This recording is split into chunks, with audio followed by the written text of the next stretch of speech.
Hello everyone, welcome to my another mini vlog. আজকের ভ্লগটা হতে চলেছে একটু ইন্টারেস্টিং, তো ভ্লগটা তোমরা স্কিপ না করে পুরোপুরি দেখতে থাকো।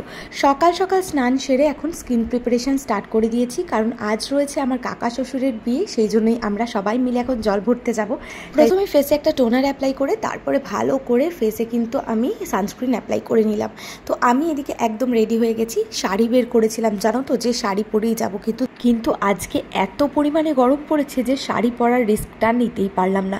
আমাদের জল ভরতে যাওয়ার প্ল্যান ছিল সকাল 9:30 থেকে 10টার মধ্যে, কিন্তু কালকে রাত্রিবেলা পাওয়ার কাট হয়েছিল, প্রায় 2:30-3টে নাগাদ কারেন্ট এসেছে। সেই কারণে না সবার ঘুম থেকে উঠতে লেট হয়েছে, আর এখন আমাদের জল ভরতে যেতে যেতে বেজে গেছে প্রায় 12টা।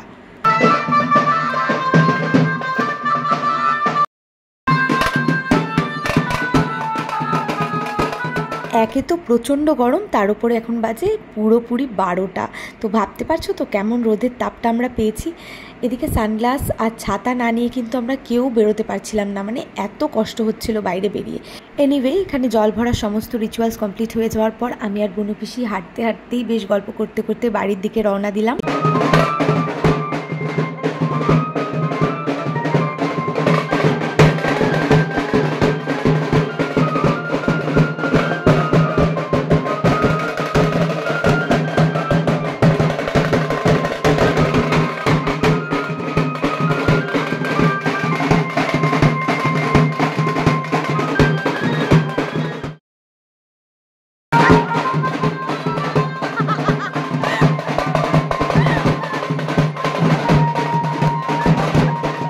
জল ভরে আসার পর এক চোট নাচানাচি হয়েছিল, তারপরে বাড়িতে গিয়ে একটু ফ্রেশ হয়ে এখন ড্রেস চেঞ্জ করে লাঞ্চ করতে যাব সবাই মিলে।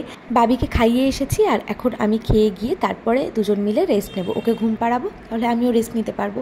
তো মেনুতে ছিল ভাত, টক ডাল, চিপস, একটা মাছের তেলের চচ্চড়ি, আর ছিল কাতলা মাছ, যেটা আমি খাইনি। জল ভরে তো অনেকক্ষণ আগে চলে এসেছি, আর এখন 3:40 মতন বাজে। বাবি আজকে সকালবেলা এতটুকুও ঘুমোয়নি, মানে সেই যে ঘুম থেকে উঠেছে 9টা নাগাদ, তারপর আর একটুও ঘুমোয়নি। বাড়িতে সমস্ত রিলেটিভসরা রয়েছে, তারপরে এত গান বাজনা হচ্ছে, ও একদমই ঘুমোতে পারেনি। তাই লাঞ্চ টাঞ্চ করে এসে ওকে ঘুম পাড়িয়ে দিয়েছি। এখন এই যে এখন বাবি এখানে ঘুমোচ্ছে, আমরা এখন দুজন মিলেই একটু রেস্ট নিয়ে নেব। দেন সন্ধেবেলা আবার বিয়েবাড়িতে যাওয়ার প্রিপারেশন স্টার্ট করে দেবো, তখন আবার সেজে গুজে তোমাদের সাথে দেখা হচ্ছে। আমার না বাবিকে রেডি করিয়ে নিজে রেডি হতে অনেকটা লেট হয়ে গেছিলো, এখন বাজে প্রায় 8:30, আর এই ছিল আমার ফাইনাল লুক। আমার রেডি হতে হতে এতটাই দেরি হয়ে গেছে, এখন বেজে গেছে 8:30। আমি তো ভেবেছিলাম আমি সবার থেকে লেট থাকবো, কিন্তু না, তখনও কিন্তু সবাই রেডি হয়ে ওঠেনি পুরোপুরি। এদিকে আমাদের গাড়িও চলে এসেছিলো, 9টা নাগাদ আমরা বেরিয়ে পড়েছিলাম। তাহিরপুর থেকে বীরনগর ডিস্টেন্স ছিল, তাই খুব একটা প্রবলেম হয়নি। আর বুবুদা কিন্তু বর্দার কোলে বসে বসে এভাবেই গেছে। তাহিরপুর থেকে বীরনগর ডিস্টেন্স হলে কি হবে, আমরা কিন্তু রাস্তায় আস্তে আস্তে ভীষণ মজা করেছি। যাই হোক, ইনি হচ্ছে সম্পর্কে আমার কাকা শ্বশুর, আর কাকারই আজকে ছিল বিয়ে, তো দেখতেই পাচ্ছ। আর ভেতরটা না এত পরিমাণে ক্রাউড ছিল যে আমরা বাইরে চলে এসেছিলাম। সত্যি কথা বলতে না, এই গরমের কারণে ফুচকা স্টল বা কফি স্টলে যেতে আমার ইচ্ছাই করছিল না, বা কিছুই খেতে ইচ্ছে করছিল না। তবুও দিদিভাই আর রিয়া ফুচকা স্টলে দাঁড়িয়েছিল, তাই ওদের থেকে 2টো ফুচকা নিয়েছিলাম।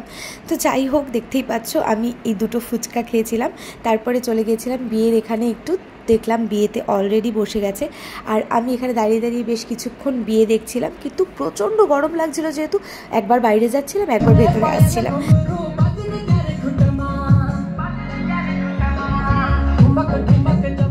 বাবিকে নিয়ে তো আমরা একসাথে খেতে বসতে পারবো না, তার মধ্যে বেজে গেছে রাত 12টা। বাবিকে বাড়ি থেকে যদিও খাইয়েই নিয়ে এসেছিলাম, কিন্তু তবু অনেকক্ষণ হয়ে গেছে ও খায়নি। মা ওকে বাড়িতে নিয়ে চলে গেছিলো, আমরা 12:30 নাগাদ খেতে বসেছিলাম। যেহেতু আমাদের বাড়িতে ফিরতে অনেকটা রাত হবে, তাই মা বললো ওকে নিয়ে বাড়িতে গিয়ে ওকে খাইয়ে দিই, তাই জন্য বাবিকে নিয়ে মা বাড়িতে গিয়ে খাইয়ে দিয়েছিল, আর আমরা ধীরে সুস্থে প্রায় রাত 1টা নাগাদ বাড়ি পৌঁছেছিলাম। আইসক্রিম খেতে খেতে আজকের ব্লগটা এখানেই এন্ড করে দিচ্ছি। দেখা হচ্ছে তোমাদের সাথে নেক্সট কোনো মিনি ব্লগে। টিল দেন ভালো থেকো, সুস্থ থেকো।